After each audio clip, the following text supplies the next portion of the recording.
भीषण गर्मी के बीच दोपहर के समय फसलों को पानी देना जानलेवा साबित हो रहा है। इसलिए कृषि पंप की बिजली आपूर्ति के समय में बदलाव की मांग को लेकर नांदगांव में किसानों ने आंदोलन किया। शिवसेना ठाकरे गढ़ के प्रकाश मारोटकर के नेतृत्व में किसानों ने खेत में ही महात्मा फुले की प्रतिमा का पूजन कर 3 घंटे का ठिय्या आंदोलन किया। वर्तमान में विद्युत वितरण कंपनी सुबह 10 से शाम 5 बजे तक कृषि पंपों को बिजली आपूर्ति कर रही है, लेकिन तापमान 43 डिग्री से ऊपर होने के कारण दोपहर 12 से 4 बजे के बीच खेतों में पानी देना बेहद कठिन हो गया है।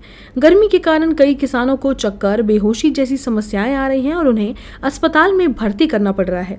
इस तीव्र गर्मी से खेत की जमीन गर्म होने और ऊपर से धूप के कारण प्याज, मूंगफली, तिल जैसी फसलें झुलस रही हैं। किसानों को भारी नुकसान हो रहा है। किसानों की मांग थी कि बिजली आपूर्ति का समय सुबह 4 बजे से दोपहर 12 बजे और शाम 4 से रात तक किया जाए। इस आंदोलन के बाद पुलिस की मध्यस्थता और विद्युत वितरण कंपनी के सहायक अभियंता महल्ले द्वारा लिखित आश्वासन दिए जाने के बाद आंदोलन स्थगित कर दिया गया।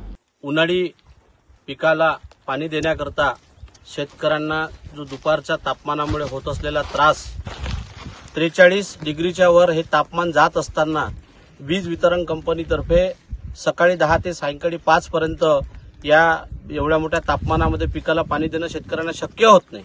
उष्माघाताने बळी पडत आहे।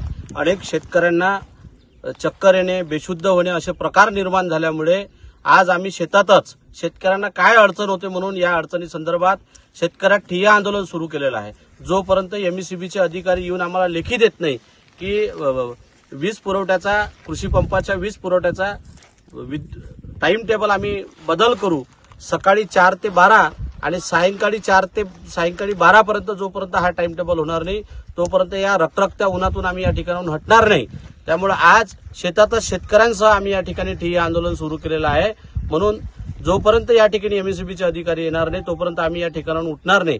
महात्मा फुलेंच्या प्रतिमेचं पूजन करून, कारण महात्मा फुले हे शेतकऱ्यांचे खऱ्या अर्थानं दैवत आहे, त्यामुळे महात्मा फुलेंच्या प्रतिमेचं पूजन करून आज 11 एप्रिल महात्मा फुलेंची जयंती सुद्धा आहे। त्यानिमित्तानं आम्ही या ठिकाणी आज शेतातच शेतकऱ्यांच्या ठिय्या आंदोलन सुरू केलेलं आहे।